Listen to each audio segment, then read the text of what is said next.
Assalamualaikum warahmatullahi wabarakatuh. Selamat sore. Halo, pendengar setia Suara Bangsa. Hari ini kita bakal ngobrol santai tapi penuh makna tentang bagaimana kita bisa menumbuhkan rasa cinta tanah air lewat visualisasi bangsa, khususnya lewat kampanye Bangga Berbangsa dan Bernegara Indonesia. Topik kita hari ini seru banget, yaitu mencintai produk lokal. Dan hari ini saya tidak sendirian, ada tiga teman saya yang akan menemani saya ngobrol hari ini. Ada Bang Yayat, ada Mbak Lisa, dan ada Mbak Angelica. Halo teman-teman, selamat sore. Halo, Halo, sore. sore. Halo, Halo selamat semuanya. sore. Selamat pagi.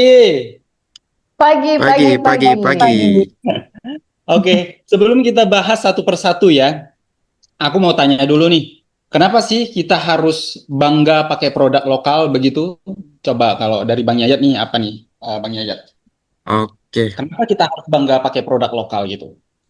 kenapa bangga memakai produk lokal? Jadi kalau aku, Dok, ini soal kebanggaan dan tanggung jawab. Produk lokal itu hasil kerja keras anak bangsa.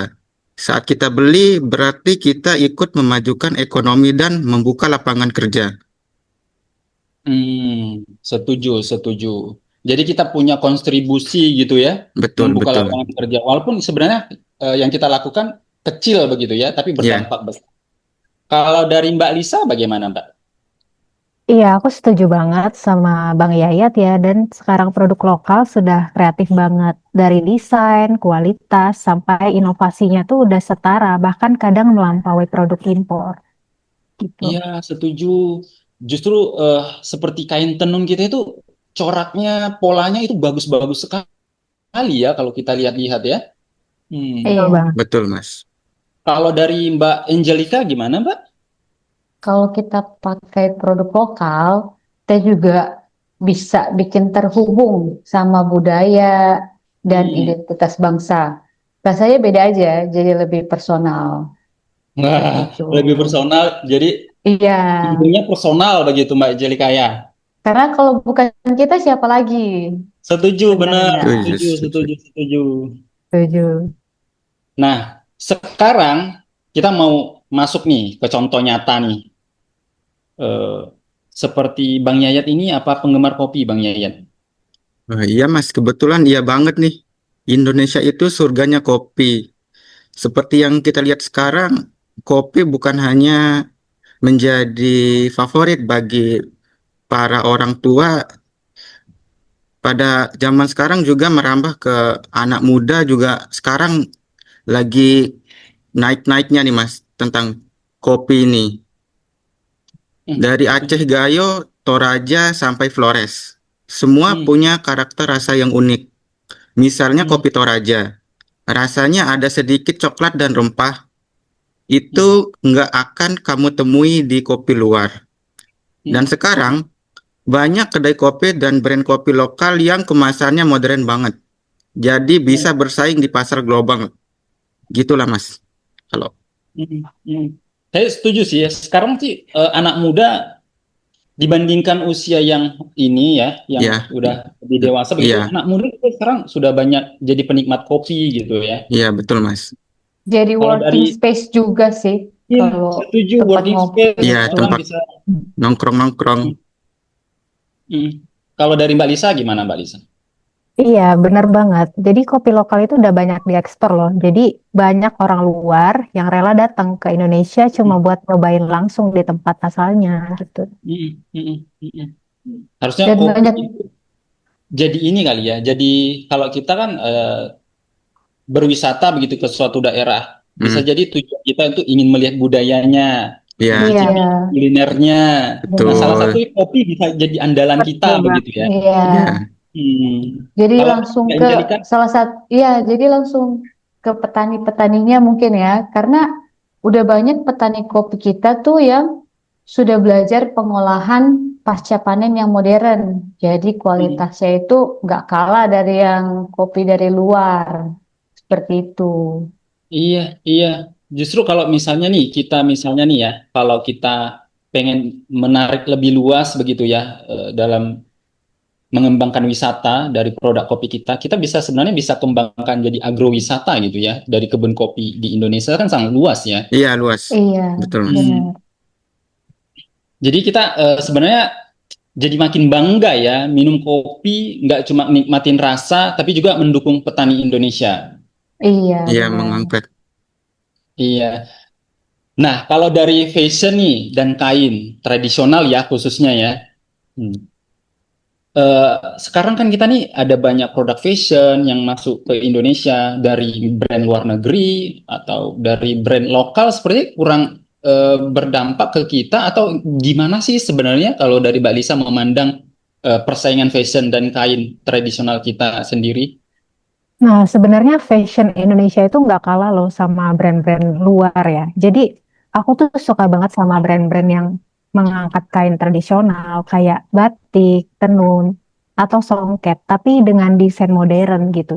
Jadi Hmm, misalnya batik yang dipakai buat blazer atau dress formal, jadi cocok buat dipakai anak muda kayak kita-kita ini. Nah, hmm, jadi contohnya itu kayak batik dari Pekalongan, tenun Lombok, atau songket Palembang. Jadi semuanya tuh punya cerita dan filosofi sendiri gitu. Jadi kalau hmm. kita pakai bukan cuma stylish, tapi juga bawa budaya ke ruang publik, gitu.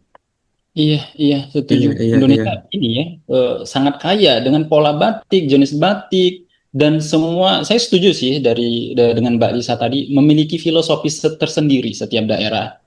Mm-mm, betul Iya, banget masuk. iya. Kalau dari Bang Yayat gimana Bang Yayat? Iya, Mas. Dan juga kalau brand lokal bisa digabungkan dengan budaya dengan yang tren masa kini, itu bisa bikin anak muda lebih tertarik. Hmm, hmm, Begitu, hmm, hmm. Mas. Iya, Setuju. benar. Ya. Setuju, setuju banget. Soalnya banyak juga desainer lokal tuh sekarang yang udah tampil di Fashion Week Internasional loh. Oh Banyak ya? Ah, banget. Iya, mereka bawa kain Indonesia kayak batik ke panggung dunia. hmm. Jadi emang udah lebih Jadi, terkenal lagi ya, batik itu dari Indonesia. go internasional ya. Iya. Benar. Keren, keren, keren. Hmm. Keren Semoga sih sih kita emang. menjadi ini ya kiblat fashion dunia di kemudian hari ya. Sesuatu Iya, sesuatu yang mustahil gak sih kalau kita jadi kiblat fashion dunia? Rasa-rasanya tidak Iya, lah ya. tidak sih. tidak. Minimal di Asia Bisa. kita 5 tahun ke depan menjadi kiblat fashion benua Asia kali ya. Boleh, boleh. Benar, benar. Nah, tadi dari kopi, fashion, ini kita masuk ke kerajinan atau perlu peralatan rumah tangga gitu ya, yang sehari-hari kita butuh itu hasil kerajinan tangan lokal Indonesia. Dari Mbak Angelica sendiri nih, ada nggak sih suatu produk buatan lokal yang Mbak Angelica itu pakai sehari-hari begitu? Kalau produk yang saya pakai itu ada Hmm, kursi rotan yang ada di teras itu kuat banget loh kursi rotannya. Udah hmm, lama pula. Jadi emang kualitasnya juga udah terjamin. Emang bagus seperti itu. hmm. Mbak Angelica nih kursi rotan berarti tinggal di mana sih? Tinggal Jawa Tengah ya? Jawa Tengah ya yang terkenal rotannya. Enggak, di Manado juga ada loh yang Ah, jual kursi rotan. kursi Iya, rotan Iya, terkenal. Mas. Di Manado pengrajin kursi rotan banyak juga ya Mbak ya? ada Iya, di juga. tempat Ah, saya juga ada loh, Mas, kalau kursi rotan gini. Mbak Di, Mataram kan ya? iya, Mas, Mataram. Ada Ah, juga tuh. Memang kuat dia. oke oke oke. Kalau dari Mbak Lisa bagaimana Mbak? Nah, jadi kalau aku itu pernah lihat ada brand yang bikin gelas dan piring keramik handmade gitu dengan motif khas daerah. Jadi itu unik banget deh pokoknya. Iya. Dan Hmm. karena buatan tangan, setiap produk punya karakter berbeda. Jadi rasanya Hmm. lebih eksklusif. Ah iya iya. Karena nggak kita temukan di tempat lain begitu Iya, ya. Karena betul. setiap orang pasti punya rasa Keunikannya sendiri. masing-masing lah ya. Iya, iya. Nah, salah satu yang bikin produk lokal punya nilai lebih ya cerita dan sentuhan personal dari pembuatnya. Begitu ya Bang Dayat ya? Betul sekali Mas Ondo. Iya, teman-teman, aku ini sempat baca data bahwa kalau kita meningkatkan belanja produk lokal sebesar 10%, dampaknya kita bisa menambah triliunan rupiah untuk perekonomian nasional. Itu artinya setiap pilihan kita punya pengaruh besar, walaupun sebenarnya aksi yang kita lakukan itu kecil. Iya. Gimana menurut Mbak Lisa dengan hal tersebut, Mbak? Ya, intinya jangan pernah remehkan pembelian kecil, entah itu beli kopi, baju, atau hiasan rumah. Pokoknya semuanya berarti. Iya, Hmm. dan mulai dari diri sendiri. Kalau kita konsisten, efeknya akan terasa. Setuju banget. Yang penting kita sadar dan bangga sama buatan bangsa sendiri. Setuju, setuju. Jadi ini kalau bisa disimpulkan ya dari obrolan kita hari ini, mencintai produk lokal itu bukan cuma soal barangnya, tapi juga bentuk visualisasi bangga kita sebagai bangsa, bagaimana kita memproyeksikan Indonesia yang mandiri, kreatif, dan bangga pada identitas diri kita sebagai bangsa Indonesia. Setuju ya teman-teman ya? Setuju, setuju. Setuju banget. Oke, buat para pendengar, yuk kami mengajak, ayo kita mulai cek barang-barang di rumah kita, ada tidak produk lokal, kalau belum ini saatnya yang tepat untuk memulai hal kecil dan berdampak bagi Indonesia sebagai bentuk kecintaan kita kepada negara kita Indonesia. Ingat, belanja produk lokal sama dengan mendukung perekonomian bangsa. Produk lokal, kualitas global. Bangga jadi Indonesia, bangga pakai produk lokal. Baik, teman-teman semua, terima kasih, dan para pendengar, saya ucapkan terima kasih telah mendengarkan obrolan kami pada acara kami yang kami sebut Suara Bangsa. Sampai jumpa di episode berikutnya. Salam bangga berbangsa dan bernegara Indonesia. Merdeka Indonesia! Merdeka. Merdeka. Merdeka!